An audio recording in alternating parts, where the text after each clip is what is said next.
Mook and Solomon dropped, what was it, like 2 days ago? I knew it was gonna be whack. Iron Solomon was just whack. I mean, as far as Iron's performance, it was more or less.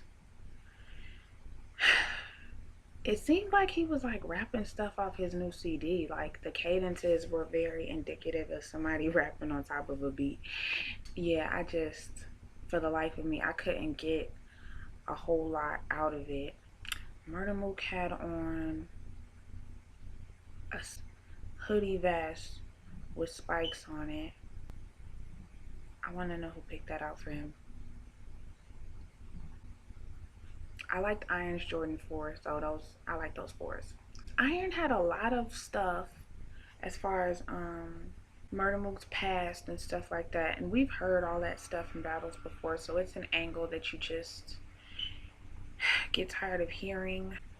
Murda Mook threw Skittles and called my man Zimmerman. Where do they do that? Iron Solomon with the extra weight on looks just like the dude from Third Base. I just figured I'd put that out. Every time I see him, the song Pop Goes the Weasel starts playing in my head. You knew that the battle was bad because every time they would start a round past like the third, they was having to like wake the crowd up like, y'all ready? Y'all ready? Y'all ready to hear this? And the enthusiasm was just gone. Diddy, everybody up in the boxes just looked unengaged, except for Busta Rhymes. He's easily enthused. I want to say that Mook is lucky that Cassidy doesn't battle anymore, because if that battle would have been arranged, we wouldn't be talking about Mook right now. We'd be talking about how great Cass is. I want to say that the race car didn't have much to do with this battle. It was significant about this much, but I want to say that New Yorkers love Mook. The crowd loved Mook, and it showed.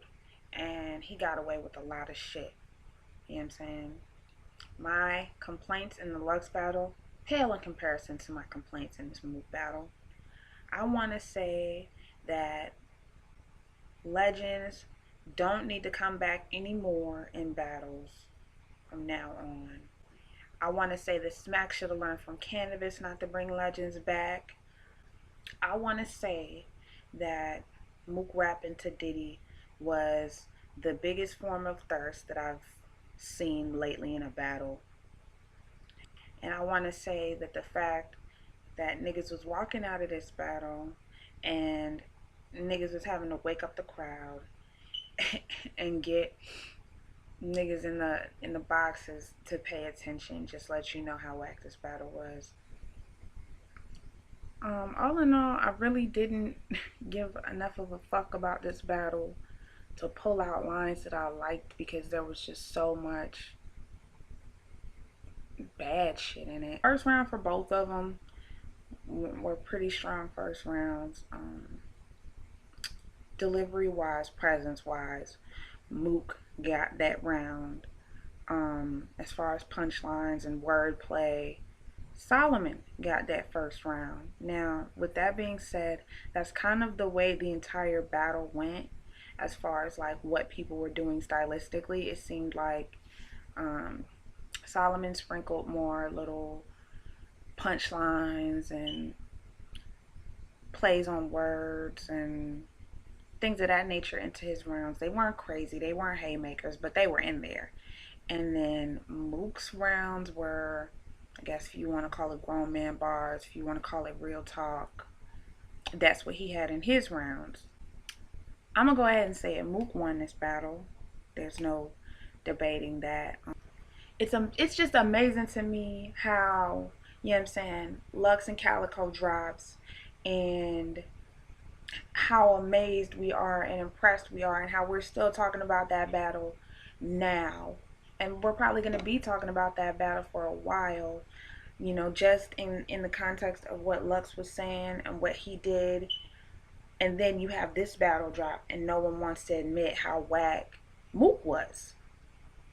I mean, just in comparison, like, thank God, you know what I'm saying, rematches never happened, because if Mook would have been battling this Lux that battled Calico, I'm trying to refrain from saying the word whack because y'all niggas apparently, a girl can't say this shit is whack.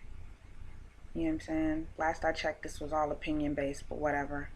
So I'm gonna say this, and this is gonna be my synopsis of this entire battle. Mook was lacking in terms of delivery. I felt like it was more of a sermon, an informational presentation, more than it was battle rap. I felt like a lot of his bars were extremely exaggerated by the crowd and his entourage. I think it was a tad desperate that he was looking to Diddy to approve of these bars when the crowd wasn't approving of them. Um, Iron Solomon was lyrically extremely weak. Delivery was weak. Presence was damn near non existent. And I felt like both of them were equally rapping as if they were in a time capsule. And they're lucky that they battled each other. So that is my recap of that battle. No need to review it. I'll see y'all in my next video.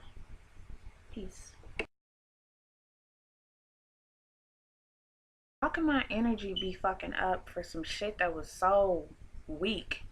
I can't say the word whack because when I say the word whack, y'all get all emotional and start leaving dissertations in my comment section. I want to say that every, like 75% of that shit was whack. I want to say that fucking both of them was dressed like they got their clothes from the flea market. I want to say that Mook was sweating like a whore on Easter Sunday in church. I want to say that Iron Solomon is a third base doppelganger. I want to say that Diddy, Q-Tip, and Busta Rhymes was gassing them bars. And I want to say that Mook would have got booed if it would have been in another state. And I want to say all that, but I can't, so I'm not going to say it.